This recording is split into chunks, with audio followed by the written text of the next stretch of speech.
दोस्तों, मेरा नाम हिमांशु रॉय है। मैं सृजन फर्टिलिटी क्लिनिक पटना से बोल रहा हूँ। आज हम लोग बात करने जा रहे हैं एक्टोपिक प्रेगनेंसी की। एक्टोपिक प्रेगनेंसी उस प्रेगनेंसी को कहा जाता है जो यूट्रस में नहीं हो। यूट्रस के बाहर भी प्रेगनेंसी ठहर सकती है और इसका विभिन्न कारण होते हैं और विभिन्न स्थानों पे वो ठहर सकता है। तो इस तरह के प्रेगनेंसी से क्या प्रॉब्लम हो सकता है वो सब हम लोग डिस्कस करेंगे। हम लोग जानते हैं कि जब एग औरत में रप्चर होता है ओव्यूलेशन के बाद में, जो ओव्यूलेशन होता है तो वो फिर ट्यूब में जाता है और स्पर्म्स भी जो होता है यूट्रस के माध्यम से और ट्यूब के माध्यम से आपस में ट्यूब में ही मिलते हैं, वहाँ फर्टिलाइज होता है और वापस जो ये एम्ब्रियो या भ्रूण तैयार होता है ये वापस ट्यूब के ही अंदर के जो रेशे होते हैं उनके मूवमेंट से, सीलियरी मूवमेंट से वो यूट्रस के अंदर आता है और इम्प्लांटेशन होता है। कभी कभी अगर इस प्रॉब्लम में कोई, अगर इस विधि में या इस प्रक्रिया में अगर कोई प्रॉब्लम होता है, जैसे कि अगर एम्ब्रियो हो वो एबनॉर्मल फॉर्म किया हुआ हो या ट्यूब जो हो वो बहुत संकीर्ण हो इन्फेक्शन की वजह से, तब ये एम्ब्रियो जो फॉर्म होता है वो वापस यूट्रस में नहीं आ पाता है बल्कि ट्यूब में ही रह जाता है।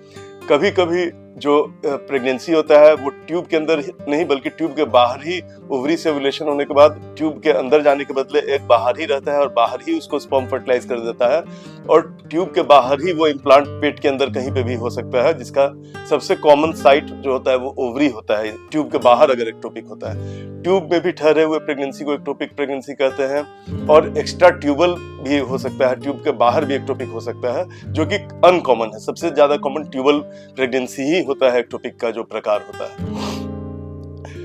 ये जो एग होता है उसका साइज काफी बड़ा होता है और स्पर्म्स जो होता है वो बहुत पतला होता है। इसीलिए अगर ट्यूब में कोई इन्फेक्शन हो, सूजन हो जाए ट्यूब के अंदर में, तो स्पर्म छोटा होने के चलते तो अंदर चला जाता है, बट एग जो होता है वो फर्टिलाइज होने के बाद जब एम्ब्रियो बन जाता है तो उसका साइज स्पर्म की तुलना में बहुत ज्यादा बड़ा होता है। और ऐसा कोई भी ट्यूब जो कि स्पर्म्स को तो अलाउ कर रहा है बट सूजन के चलते या इन्फेक्शन के चलते, स्कारिंग के चलते वो अगर पतला हो जाता है, नैरो हो जाता है, तब ये एम्ब्रियो उसमें फंस जाता है, वो नहीं जा पाता है। तो स्पर्म तो आ जाता है छोटे साइज में रहने के चलते, बट एग या एम्ब्रियो बड़ा साइज होने के चलते वहां से नहीं आ पाता है यूट्रस में। तो इसे ही ट्यूबल एक्टोपिक प्रेगनेंसी बोलते हैं।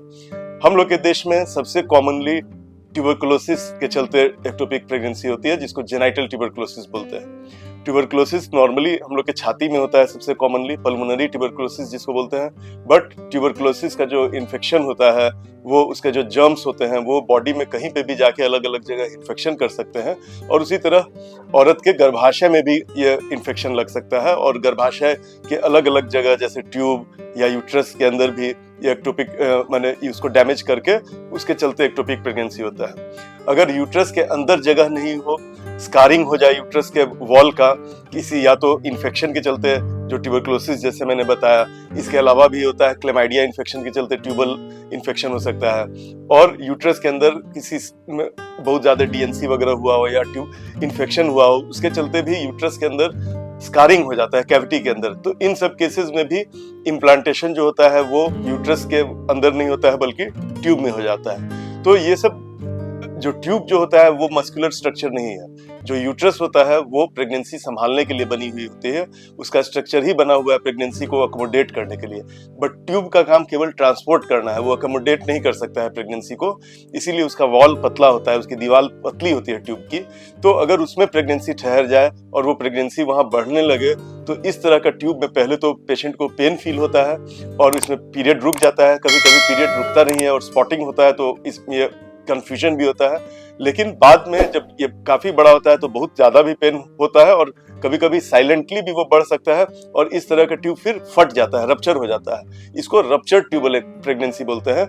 और उसके बाद वहां से जहां से ट्यूब फटता है वहां पे जो ब्लड सप्लाई होता है उसके चलते पेट के अंदर ही ब्लीडिंग होने लगता है और पेट के अंदर ही वो ब्लड जमा होता है। ये अगर इस पे ध्यान नहीं दिया जाए कभी कभी तो ये काफी मैंने घातक भी सिद्ध हो सकता है, जानलेवा भी सिद्ध हो सकता है, अचानक इतना ज्यादा ब्लीडिंग होता है। लेकिन अगर समय रहने पे ये पता चल जाए तो इसका इलाज, अगर शुरू में ही एक्टोपिक प्रेगनेंसी डायग्नोज हो जाए कि प्रेगनेंसी एक्टोपिक है, तो इंजेक्शंस के द्वारा भी इसको ठीक किया जा सकता है, ट्यूब के अंदर भी इंजेक्शन डाल के इसको ठीक किया जा सकता है, या लैप्रोस्कोपिक सर्जरी के द्वारा भी इसको हटाया जा सकता है। ट्यूब के फट जाने के बाद यूजुअली ऑपरेशन की जरूरत पड़ती है और फटे हुए ट्यूब को हटा दिया जाता है। कभी कभी अगर रिपेयर करने लायक होता है तो उसको रिपेयर भी किया जाता है, लेकिन उस तरह के ट्यूब में फिर से एक्टोपिक होने का चांसेस बहुत ज्यादा रहता है।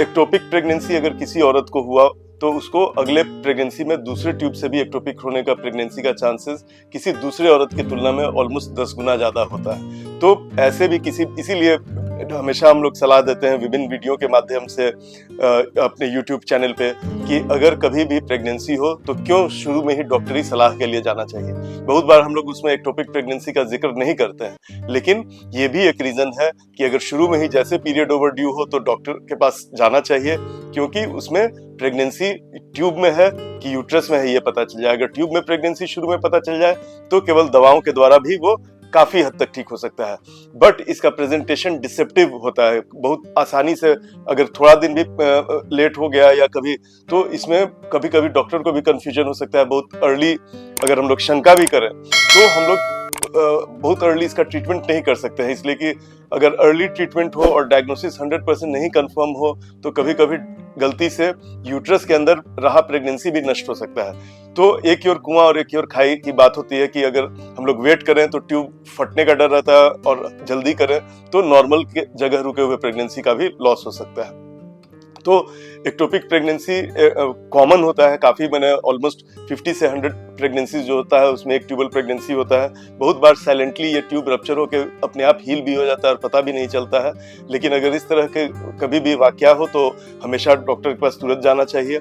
और दोबारा नहीं एक्टोपिक प्रेगनेंसी हो इसके लिए इन्फेक्शंस की जांच, ट्यूब की जांच, यूट्रस की जांच ये सब की जाती है, और जो अगर कोई इसमें इन्फेक्शन निकलता है तो उसकी दवाएं दी जाती हैं और काफ़ी हद तक इनसे बचा जा सकता है। बट अगर ट्यूब काफ़ी डैमेज हो जाए, अगर उसमें लगे और हम लोग नेक्स्ट प्रेगनेंसी के लिए इवन IVF अगर करने जा रहे हों, यूट्रस में डालने पर भी वो जो भ्रूण होते हैं वो ट्यूब में जा सकते हैं और ट्यूब में IVF के बाद भी एक्टोपिक प्रेगनेंसी हो सकता है। तो इस तरह के डैमेज ट्यूब्स को IVF के पहले अगर डायग्नोज हो, जिसमें कि पानी जमा हुआ हो, हाइड्रोसल्फिंग जिसको बोलते हैं, तो उस ट्यूब को जड़ पे ही क्लिप कर दिया जाता है या काट दिया जाता है, ताकि IVF करने के बाद एक्टोपिक प्रेगनेंसी की संभावना नहीं।